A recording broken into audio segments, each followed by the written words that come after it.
to the Haunted Hangover podcast. I'm Louie, and as always, I'm here with my bud Dave. Hey. What's going on, Dave? Not a whole lot. Busy. Working on some music stuff. I have a side project with our friend Mike called Marvelous Persona. It's kind of on and off, and we haven't done anything in a bit, but I started recording for a full length. So that's kind of what's up with me. And if I'm not mistaken, you just created a work reel. Yeah, I just put together some of my feature film, Good Day, and some music videos I directed for you, and some of my short films. No Haunted Hangover stuff, because I don't really consider that like film, even though it involves a lot of editing. Right, I get it. But, you know, it was just something, it was a long time coming, and I decided, you know what, let me do that. Just to kind of put myself out there a little more. I promised myself that 2020, even with all the craziness that's going on, I would try to sell myself a little more, and put myself out there. But on the show today, our main topic is going to be Roseanne. Specifically, the episodes Boo and Trick or Treat. Now, Dave, I know Roseanne, you hold it in a special place in your heart. Right? I love the show. I mean, I've watched it since I was a kid. And to me, we're not going to get into what's happened now with the reboot of the Connors but the show itself, Roseanne Connor, is just a great show.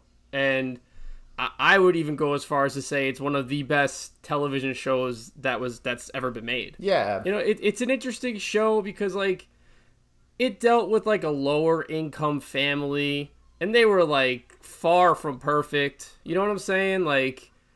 And look, I'm gonna air quote this right now. They were white trash, if you will. You know what I mean? That's what they were portrayed as. Yeah, and they always had money problems, and they were broke. And I think Roseanne's had 10 different jobs on the show, right? If I remember correctly. Yeah, she was always working different jobs, and Dan was a handyman, and he was always looking for different jobs, and there was just problems with the with the, not I don't say problems, but issues with the kids that that you would see, and there wasn't a lot of shows. I mean, I'm just going from my own memory. So I just remember that show being oh wow, they touch on this and they touch, you know what I'm saying? They touched on stuff that I guess you wouldn't see, especially at that time on a sitcom, if you will. No, you're right. I feel a lot of the sitcoms on ABC were a little they dealt with stuff, but it didn't come off as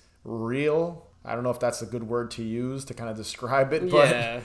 It felt a little more realistic. There was a stint where they took I think they took a lien on their house, and they opened up a bike shop because that was one of his dreams, and Roseanne was let's go for it. And but and just another thing, the two of them are the best couple ever. Roseanne and Dan are such I want that's couple goals right there. Just how they work off each other is just so, and they were that entire show was just cast so well. I agree.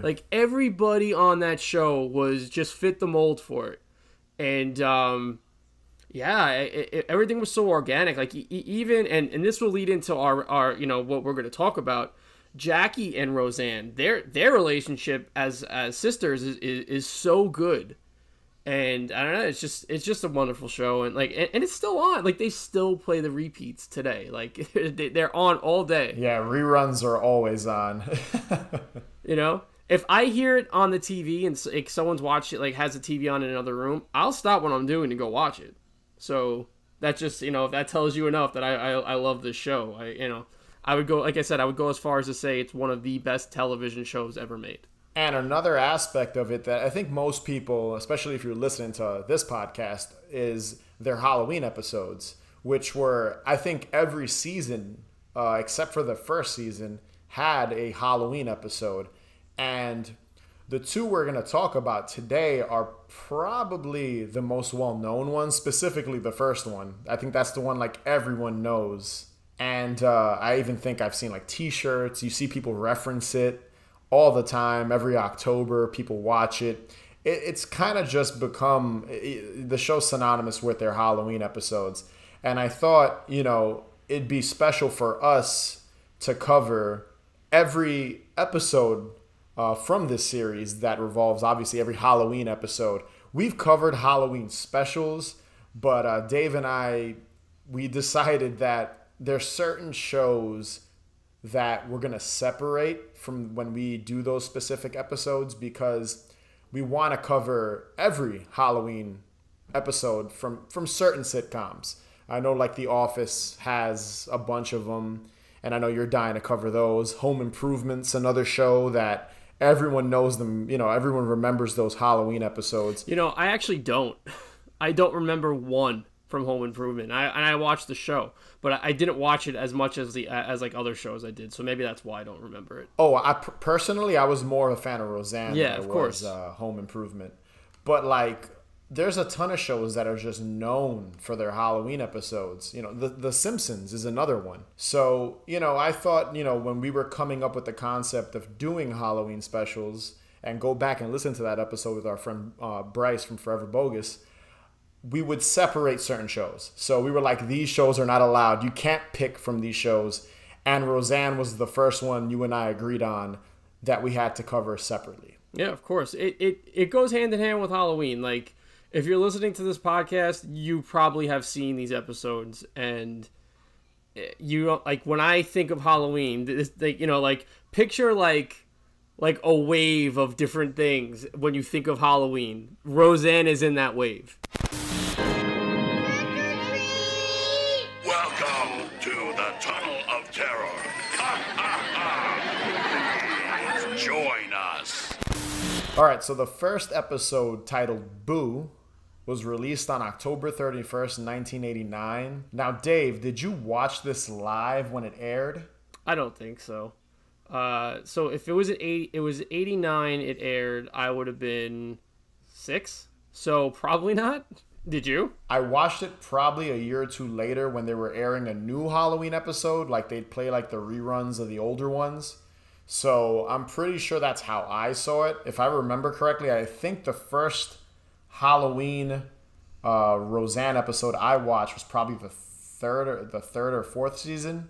So it definitely wasn't this one, but I have seen it a million times. Yeah, this one I remember the most. This episode is part of season 2, episode 7. I always found it interesting that they started I guess the first season was like their first go around with the show, so they didn't want to do any Halloween centric or holiday centric episodes. That's what I'm guessing. And the episode follows the Connors. They're kind of putting together this haunted house called the Tunnel of Terror. And in the process of setting things up that morning, Dan and Roseanne kind of proclaim that they're the master of pranking people on the holiday. And they're kind of both disagreeing with each other. And throughout the rest of the episode, they're basically at odds, trying to one-up the other one with pranks and trying to catch the other one off guard. Yeah, and it's implied that they've been doing this. Like, this has been a thing. They definitely do. Because at this point, the family's established, their relationship is established. So you could easily believe that Dan and Roseanne are both, they joke around a lot normally on the show. They kind of have an interesting relationship because they talk shit about each other basically all the time, but love each other. You can just tell when you're watching it. So some of the pranks that they play on each other include Roseanne pretending, it was always odd, she pretends to get her hand stuck in a toaster and she sprays hairspray in her hair to kind of she makes it stand up. And Dan doesn't fall for it and comes in screaming because he tells her that he doesn't like burnt toast. Yeah. And he takes he takes a bite out of it, and it's like the smallest nibble of the toast. I was like, why not just take a full bite of that? They probably did that take 5 times, and he probably didn't want to eat any bread, more than likely. Probably. Another prank is Dan pretends to cut himself, I guess working on something in the shed, and blood squirts everywhere. And Roseanne runs in, I think with Jackie, and it turns out that it was all bullshit. I think he had a little squirt One of those little squirting, I forget what you call them, those little like squirt things that just squirt blood. It's a ridiculous amount of blood. It didn't look realistic at all. Like, it looks like the little, like, it's like the rubber piece of like a turkey baster that like you could squeeze and it pulls liquid out and then it pushes liquid out. And it's funny because when he goes, like, after the prank, they were all like, he got us. And then he puts his hand through the kitchen window, and he sprays more blood at him. Yeah, that did make me laugh. I noticed that. It's funny because I don't remember noticing that before, that it goes like through the window and at them. He does catch Roseanne. Like, she does believe him. It's not like the joke Roseanne played on Dan with the toaster. Like, she actually falls for this one. Later on that night, Roseanne's dressed up as a witch, and she pretends to choke on a piece of candy or something. And then, like, Dan completely ignores her. And I think the last thing she says is she just screams up at the ceiling, like, Dan, I hate you. Because she falls on the ground. And the shot is such an interesting shot, too, because Roseanne is barely in the frame. Like, you could see, like, part of her head and part of her arm. And then you see the doorway to the back of the kitchen. You see the hallway to one of the bedrooms, and you see another doorway to another bedroom. And there's this really weird light, and it reminds me of Vaporwave. I think we're always gonna bring up Vaporwave on this podcast. But I wrote in my notes, Vaporwave as fuck, because that whole still was just like, wow. So yeah, that was a cool shot. There's also like a subplot with Becky hating Halloween. And Roseanne has this really, like, good moment where she kind of cheers up Becky by, she just goes into it, kind of explaining to her why she should love Halloween and why Halloween's great. Oh, you don't even know what Halloween is. Well, why don't you not tell me about it? Okay, I won't. Halloween is the one night of the entire year where the veil is lifted between the living and the dead. And the dead return from hell to walk the earth. And we have to dress up like ghosts and goblins and stuff to fake out the evil spirits, or else they might carry us back to hell with them. So why do the dead people come back? For the candy. There's no chocolate in hell. That's why it's hell. There's actually a really cool another cool shot where, and especially for a TV show, where the shot kind of like backs up, and there's a noose, and the noose is like more in focus than Becky and Roseanne talking about Halloween. Yeah, they use a little depth of field there, kind of. That's what they did with the noose, and then placing them a little further out. But yeah, that entire scene is great, and I just love what Roseanne tells Becky. Like, she sums up Halloween the best way possible. And then there's another subplot in this episode that involves Dan having to go over some plans or trying to get a contract with this guy named Jeff. And, like, Roseanne eventually convinces him to play a prank on Dan while the haunted house is going on. She basically abuses him. Like, she throws him all around. And it turns out, again, they reveal to Dan that it's all a prank and that the guy Jeff that he's trying to get this contract with, he loves Halloween too. So he was down to, like, kind of just fuck with Dan. And Roseanne went to the extreme too. It wasn't like she just did something like silly. Like, she went extreme. Like, he fell over a chair. He got his tie all dirty with green shit all over it. I mean, like, she didn't just be like, oh, we're gonna play a little prank. She went all out, and he went with it. It's super cheesy and hokey. Like, it's like, who would volunteer to do this type of shit? But he did it. So he loved Halloween, according to, I think, what he tells her. He's like, I'm down, you lead. Basically, is what he tells Roseanne. And then later on, this has always been something that stood out to me in the episode. Dan dresses up as like a combination of like Jason and Leatherface, like wearing like one of those cheap dollar store hockey masks and holding a real chainsaw. It'll always be forever one of my favorite masks, no matter what. The fake Jason mask. Oh yeah, those are great. Those like cheap 99-cent store masks. I think we've all owned like 5 of them growing up. Absolutely. Everyone's had one of those masks. And back in the 90s, I feel like everyone had that mask. Anytime you wanted to just dress up as Jason for Halloween, you bought that mask. It was probably the cheapest costume too. Or even if you were just going out on Halloween and you didn't have a costume, you just put that mask on. You wore a hoodie and you wore that mask, and that was your costume. I think I did that 2 or 3 times when I was I've definitely done it. 12 or 13. So he also shines like this really bright light. It's like right behind him, so all you see is his silhouette at first, like going closer and closer to her with the chainsaw. And then she eventually like gives in because she's scared and freaking out. And I think he tells her like, I'm the master. So the costume Dan puts together, I'm calling it Jason Chainsaw Massacre. Someone should make an enamel pin of that, and if someone does have an enamel pin of that, some company, shoot us a line because I want that. It would be a cool T-shirt too, honestly. If they design it properly and it doesn't look like shit, like if it looks like cool looking, even just a silhouette or something would look cool. You kind of get the reference. It reminds me a little bit of Christmas Vacation. Yeah, of course. And I think there's a Simpsons. There's a Simpsons from one of the Treehouse of Horror episodes where Homer is like basically the same thing, and I actually have an enamel pin of that, but I want one of Dan Connor. The funny thing is, if you look back in like the day, like in the 90s and 80s, anytime you watched anything parodying Jason, they always gave him a chainsaw.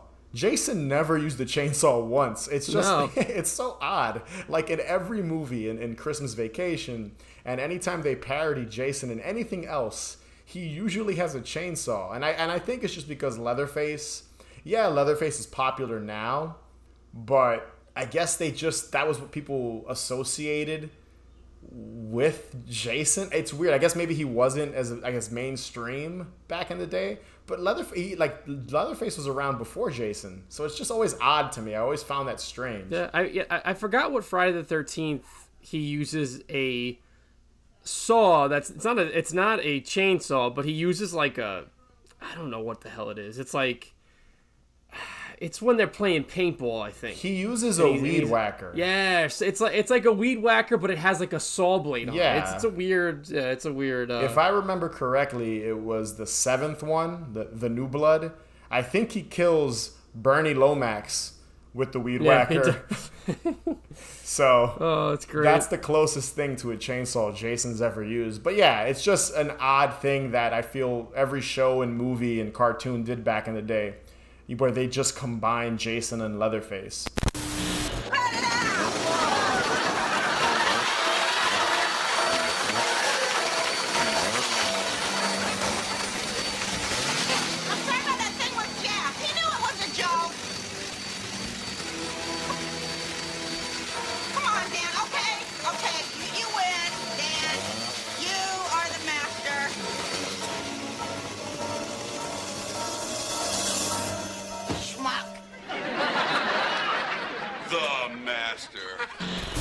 So some of the things I love about this episode, I just love how immature all the adults are. Like, like Dan constantly acts like he basically morphs into Igor several times in the episode. Like anytime anyone mentions Halloween or anything to do with the holiday, he kind of like hunches over and like walks with a limp towards like the kids, and he just makes like this weird Igor voice. And just the concept alone of Dan and Roseanne kind of always like butting heads about who's the master and who could prank people the best is just so funny.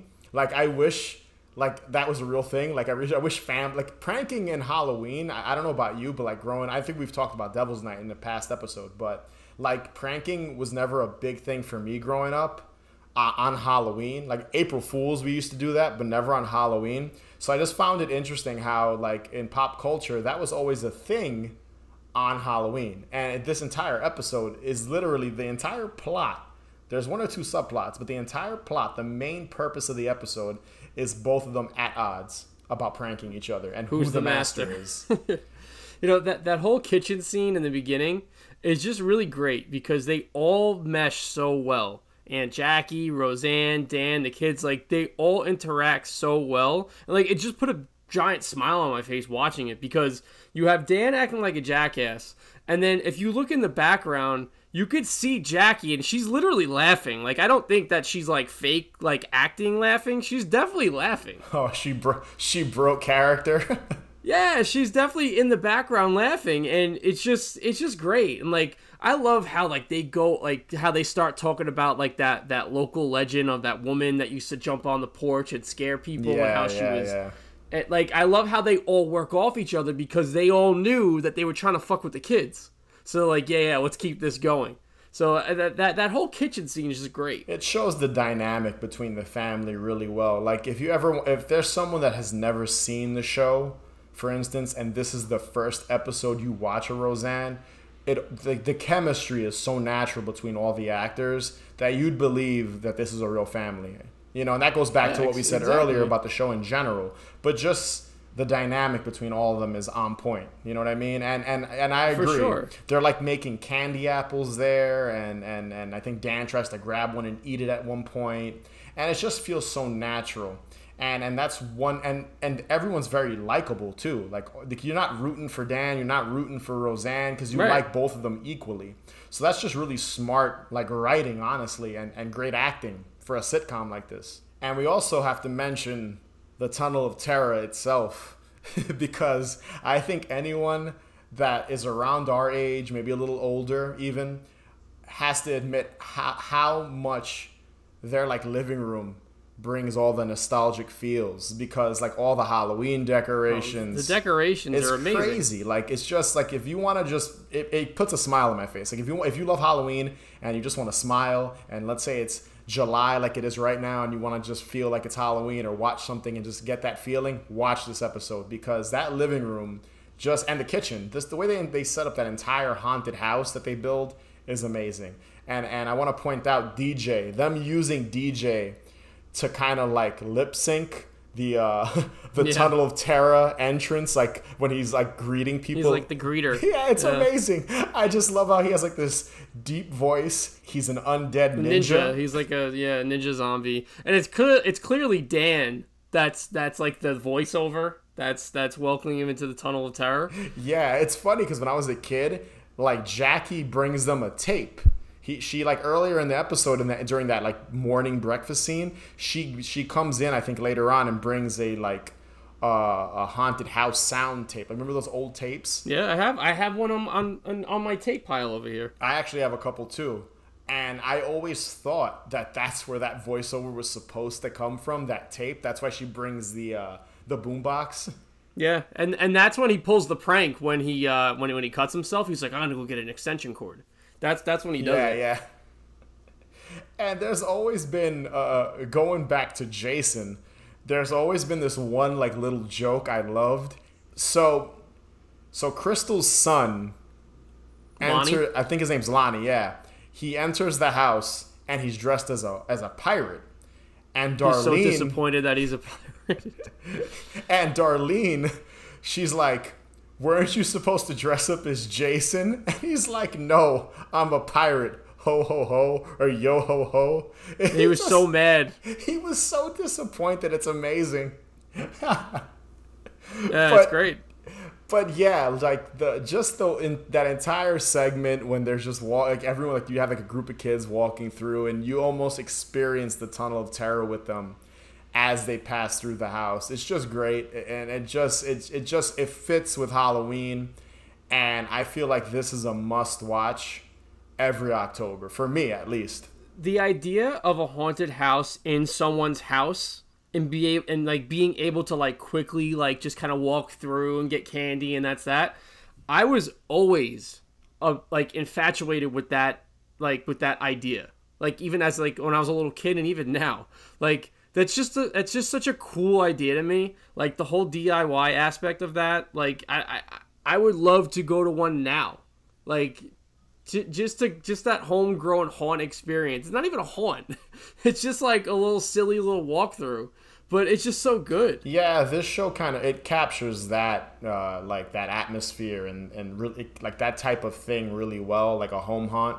So I agree. It's they still exist, but it's few and far between. There's only a couple. Yeah. There's one by you that we've both been to, But yeah, they just really captured that feeling of a home haunt and just like a family getting together and putting this together. It looked homemade. It didn't look professional, even though they did have a couple of effects, like Dan with the axe in his head and Jackie's head underneath like a I forget what you call those things, but like a platter thing. The hand coming out of the pot with all that green shit inside. Yeah, you know what's funny? They don't show you whose hand that is. I never even thought of that. Yeah, it's really strange. Number one, how the hell do they even achieve that effect? It's amazing. One of my favorite parts of this episode is when Becky is eating her cereal and Darlene just comes over to her and leans over her bowl of cereal and just starts dripping blood from her mouth into her cereal. Yeah, that was really funny. And Becky is just disgusted, and she's like, "What is wrong with you?" And then Roseanne is looking at Darlene in disgust but proud. Yeah. And it's hilarious. Well, Becky like hates Halloween. Like she doesn't like Halloween. I think she was invited to some party and then she finds out she wasn't invited. So like her whole day was ruined. Yeah, she was all upset. She's always been the like odd member of the family that doesn't really work well with the rest of them. But like I just found that funny that like she's just disgusted by Darlene spitting the blood and she's just like rolling her eyes at her parents. It's just really funny that like just her reaction towards everyone. It's hysterical. And you know what's funny? Her costume that she ends up having is awesome. She's like a dismembered stewardess. And it's funny too, like when we were talking about that scene where she's explaining Halloween, and there's really like one really dumb line that Roseanne says, and it just made me laugh. And she's like, "There's no chocolate in hell." And I couldn't stop laughing. I was like, "That's what a one-liner that is." You know, it's interesting because the actress that plays Becky, Lacey Goranson, I think that's how you pronounce it. She when she left the show, to go to school and like just have a regular life. I always found that interesting. Yeah, because that's why she was replaced by a different actress a couple seasons later. She right? left. Yeah, I remember. Yeah, but then she came back. Right, but she left like not for like another acting job. She left just to have a normal life. Yeah, it's really interesting. Like not a life of an actor. Yeah, it always interested me.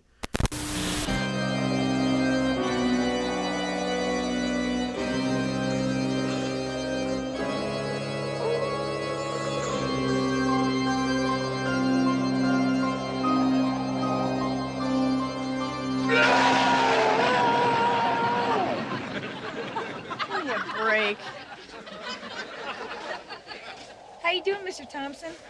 Hi, girls. Oh, this was even lamer than last year. Yeah, but you see that Freddy Krueger guy checking me out? Beckhead, there were 19 Freddy Kruegers. Which one are you referring to? The cute one. So Trick or Treat was a part of Season 3, Episode 7, and was released on October 30th, 1990. Now, this episode is a little different, I would say, from Boo. It's still very Halloween-centric, but I feel like the plot itself, it's a little more serious. You'd agree with me, right? Yeah, and it's not like completely like Halloween-centered, this one. Even though it is, but it isn't. I feel like the aspect that you're thinking of, and we're about to get into the synopsis and the plot of the show in a minute, is I think it's because Roseanne ends up in a bar that's like it's not a Halloween party. Like she's the only person dressed up, and I use that in quotes. She's dressed up. Yeah. But basically, Dan is struggling with the idea of his son DJ dressing up as a witch for Halloween. It doesn't really faze Roseanne in any way.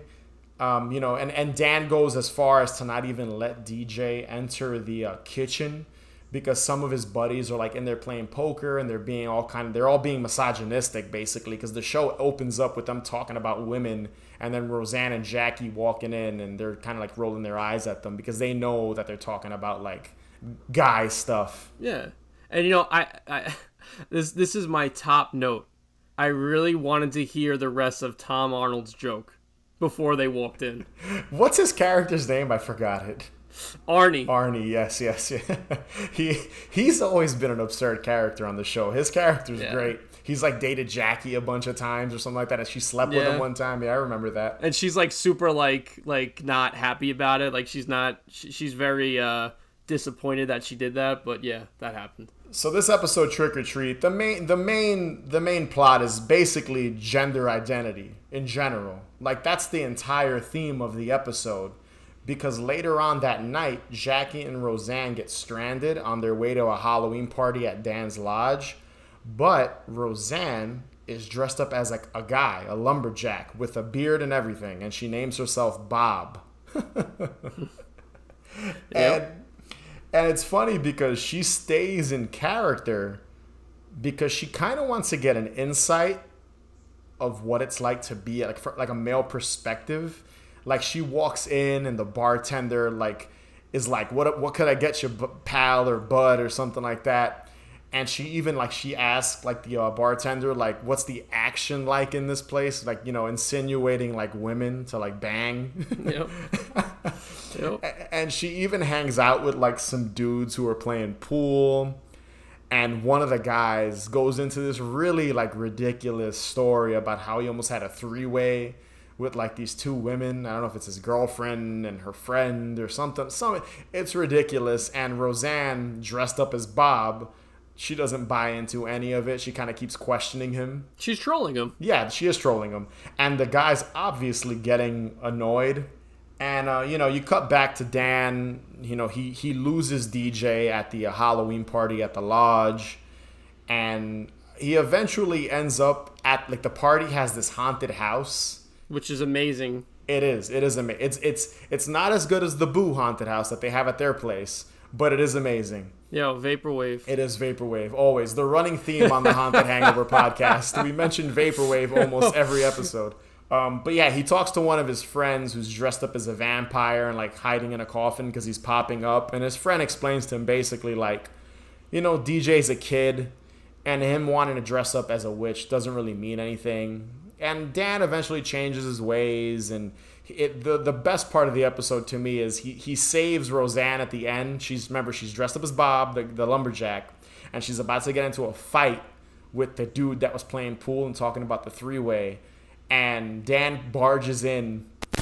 Come on, fat boy, let's take it outside. She started it. Okay, I have to tell you something. I'm a woman. Yeah, you're gonna be when I get done with you. Hey! Leave him alone. What's it to you? He's my husband.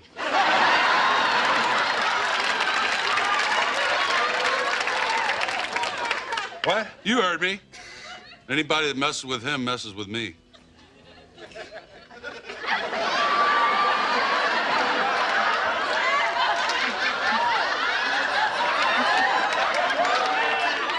Did you want to mess with me?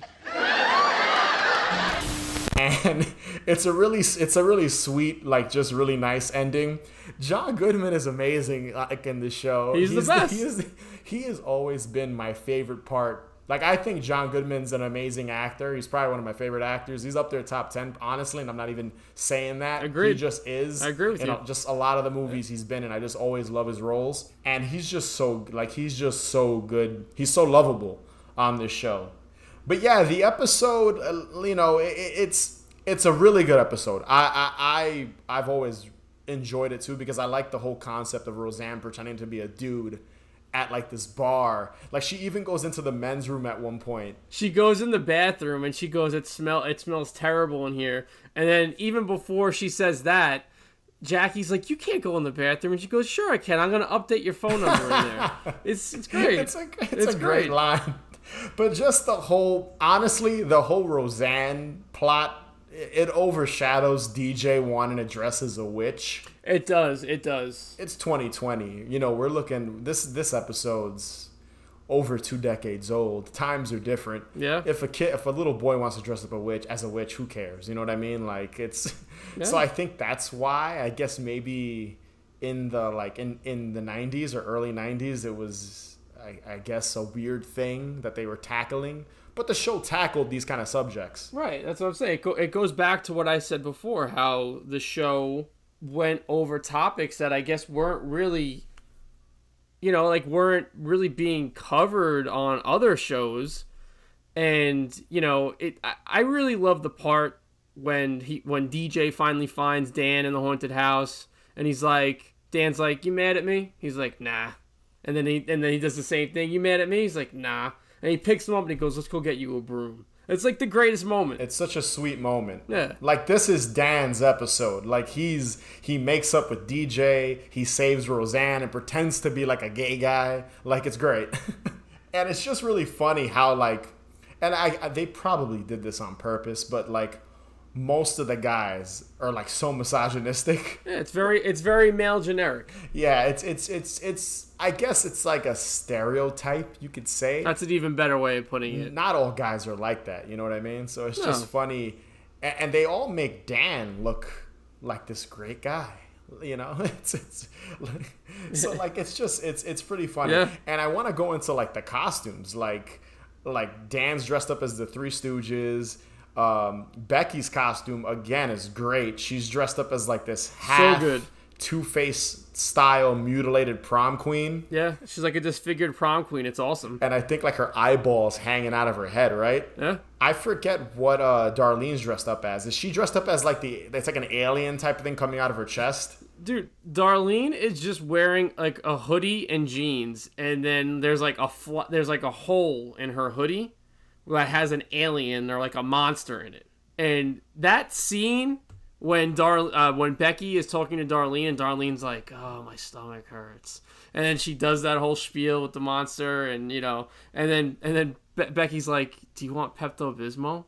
And she's not even phased, but that entire sequence is like a forever Halloween memory for me. Like, anytime I think of Halloween, I think of that scene. Darlene and Becky's banter back and forth is great too. I think at the Halloween party, Becky mentions that she noticed a Freddy Krueger checking her out, and Darlene's like, "Which Freddy Krueger? There's like 19 of them."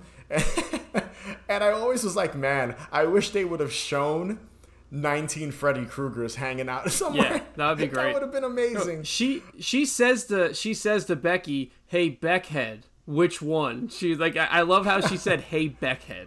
That's how she referred to her. Yeah, they're just great as like sisters, like just polar opposites, the two of them. And there's one thing that always made me chuckle is inside the little haunted house that they have, there's a guy named Jimmy who's dressed up as like this demon, and nobody's scared of him. Like, every time they walk by, they're like, "Hey, Jimmy," and he's trying to scare them. It's the best thing ever. When Becky and Darlene are talking in the lodge, there's an old guy just sitting at a table next to them with an arrow in his head, and it was making me laugh. And then when Tom Arnold, Arnie's character, is talking to Dan, and he's dressed as Elvis's ghost, when Tom Arnold walks into the haunted house part in the lodge, there's this little, I'm not sure if it's a kid or just someone that's really short, but they walk by Dan in this really bizarre mask. And I was like, what fucking mask is that? It looks like a raisin, like a melted raisin face. It's so weird. And I was like, that is amazing. It's some obscure 90s mask probably that like is out of print at this point. Like, they probably don't even make it anymore. But overall, this episode, I like it a lot just because I love how they were able to fit Halloween and like gender identity, kind of like to blend like a real topic and the holiday together. And that's the brilliance of Roseanne, I feel. How, it doesn't, the two don't really, you don't think of the other when you think of Halloween, but it just works really well. And it's real. Yeah, it's honestly, it's ahead of its time, the episode. No, I agree. And I think, Boo is a little more, it's a little more Halloween. Like, it feels more like Halloween again, because I feel like the plot isn't that serious. Like, it's not something you could take serious because they're just playing pranks on each other. But it still works. Like, this one does, to me, I know you said you don't feel like it's as Halloween-y, but to me, this one, it does. There's a haunted house. They're all dressed up.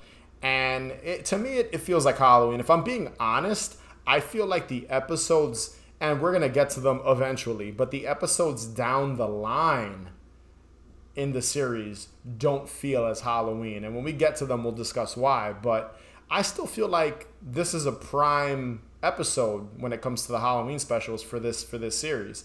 And I always watch it. Like, I always remember it. It always comes to mind when I think of Roseanne and Halloween. Of course. And again, Becky's costume is so good.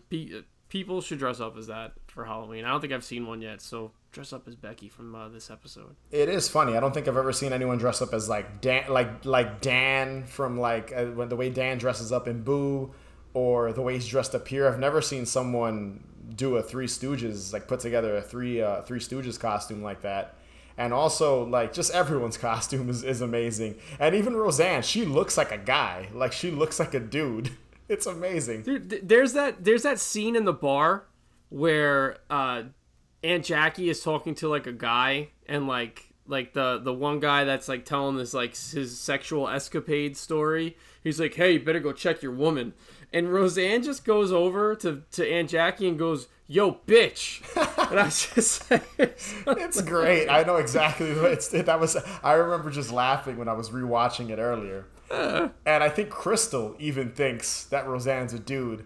Like, I think Roseanne says, like, "You were ready to sleep with me," because I think Crystal came in from like a bad date and she's like complaining, and then I think Roseanne forgets that she's wearing that costume. She's telling her worth. Yes, exactly. And then she's like, "It's Roseanne," and whatever. And she's like, "Oh," and then she's like, "You were ready to sleep with me." It's just funny. It's great. Both of these episodes rule, and they should be a part of your like just Halloween watch parties, or just you want to watch something in October or September when we get closer to Halloween. I think these two episodes, they have to be high on the list, right up there with the Great Pumpkin Charlie Brown. Me personally, I think they're just as iconic as those other Halloween classics, if you will. And they're great episodes. It's a great show. It captures a moment that's not really. I mean, obviously it makes sense because it's a different time period. But it was just a different time when these shows were made, and it's one of those, like I said, it goes hand in hand for me with Halloween. Darlene, you're not even ready. We're gonna be leaving any minute. I don't feel so good. Well, what's wrong? It's my stomach. Oh my God!